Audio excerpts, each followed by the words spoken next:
Hello students, welcome to my channel Neha educare. तो आज हम शुरू करते हैं class 8 civics chapter 8 confronting marginalisation. बच्चों, बहुत ही ज़्यादा इम्पॉर्टेंट चैप्टर है। इस चैप्टर में हम समझेंगे कि जो लोग सोसाइटी में पीछे रह जाते हैं, जैसे दलित्स, आदिवासी और अदर मार्जिनलाइज्ड ग्रुप्स, उनके राइट्स को कैसे प्रोटेक्ट किया जाता है और गवर्नमेंट का क्या रोल होता है। ये चैप्टर हमें बताता है कि कॉन्स्टिट्यूशन और लॉज कैसे इक्वालिटी और जस्टिस एंश्योर करते हैं। लेकिन बच्चों, इस चैप्टर को समझने के लिए आपको प्रीवियस चैप्टर यानी कि चैप्टर 7 अंडरस्टैंडिंग मार्जिनलाइजेशन को पढ़ना होगा, उसे समझना होगा। ये चैप्टर मैं ऑलरेडी दे चुकी हूँ, तो पहले आप उस चैप्टर को अच्छे से समझ ले ताकि आपको इस चैप्टर को समझने में आसानी हो। तो चैप्टर शुरू करते हैं। इनवॉकिंग फंडामेंटल राइट्स, इसका मतलब होता है अपने कॉन्स्टिट्यूशनल राइट्स का यूज़ करना जब किसी के साथ अनफेयर बिहेवियर हो। इंडिया के कॉन्स्टिट्यूशन में जो फंडामेंटल राइट्स दिए गए हैं वो सब सिटीजन्स के लिए इक्वली अवेलेबल है, चाहे वो अमीर हो, गरीब हो, दलित हो, आदिवासी हो या मुस्लिम हो। मार्जिनलाइज्ड ग्रुप्स अक्सर ये आर्ग्यू करते हैं कि जब वो इंडिया के सिटीज़न है तो उन्हें भी सेम रिस्पेक्ट और सेम राइट्स मिलने चाहिए। कई लोग अपनी प्रॉब्लम्स को सॉल्व करने के लिए कॉन्स्टिट्यूशन का सहारा लेते हैं, मीन्स कोर्ट या गवर्नमेंट से अपील करते हैं। जब ये ग्रुप्स अपने राइट्स पर इंसिस्ट करते हैं तो गवर्नमेंट को मजबूर होना ही पड़ता है कि वो इनजस्टिस को रिकॉग्नाइज करे और लॉज को इम्प्लीमेंट करे। मार्जिनलाइज्ड कम्युनिटीज़ की स्ट्रगल ने गवर्नमेंट को नए लॉज बनाने पर भी इन्फ्लुएंस किया है ताकि फंडामेंटल राइट्स का स्पिरिट मेंटेन रहे। Article 17 abolition of untouchability. Article 17 कहता है कि अनटचेबिलिटी मीन्स छुआछूत इलीगल है, गैर कानूनी है। इसका सिंपल मीनिंग, अब कोई भी दलित को मंदिर में एंटर करने, स्कूल में पढ़ने या पब्लिक प्लेसेस यूज़ करने से नहीं रोक सकता। Article 17 no discrimination. आर्टिकल 15 कहता है कि किसी भी सिटीजन के साथ रिलीजन, कास्ट, जेंडर या प्लेस ऑफ बर्थ के बेसिस पर डिस्क्रिमिनेशन, छुआछूत नहीं होगा। इस आर्टिकल का यूज़ दलित्स और अदर ग्रुप्स इक्वालिटी डिमांड करने के लिए करते हैं जब उनके साथ अनफेयर ट्रीटमेंट होता है। Laws for the marginalised groups. Government ने मार्जिनलाइज्ड कम्युनिटीज़ के लिए स्पेशल लॉज और पॉलिसीज़ बनाई है। इनका पर्पस होता है उन्हें इक्वल अपॉर्चुनिटीज़ देना और सोशल जस्टिस इम्प्रूव करना।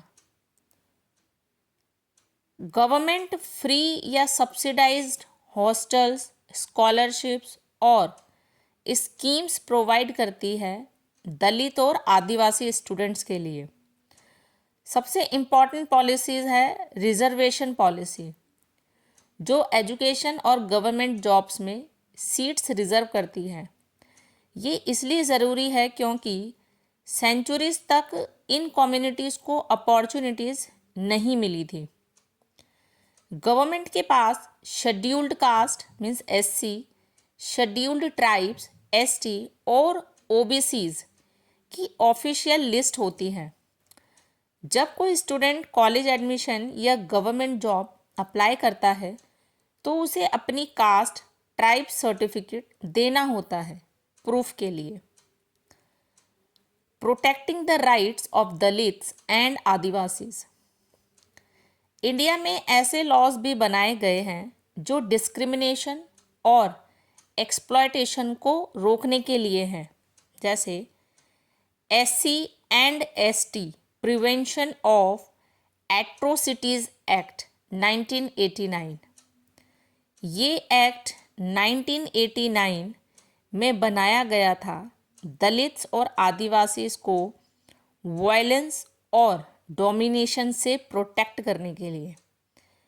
इस लॉ में अलग अलग टाइप्स के क्राइम्स डिफाइन किए गए, जैसे ह्यूमिलिएशन, फिजिकल हार्म, स्लेवरी जैसे लेबर करवाना मतलब मजदूरी करवाना या उनकी प्रॉपर्टी छीन लेना।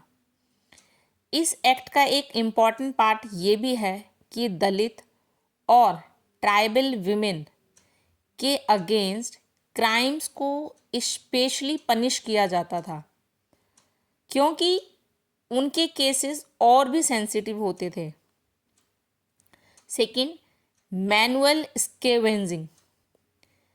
मैनुअल स्केवेंजिंग का मतलब होता है इंसान के वेस्ट को हाथ से साफ करना, मीन्स उनके टॉयलेट्स, जो एक्सट्रीमली ह्यूमिलिएटिंग और अनसेफ काम है।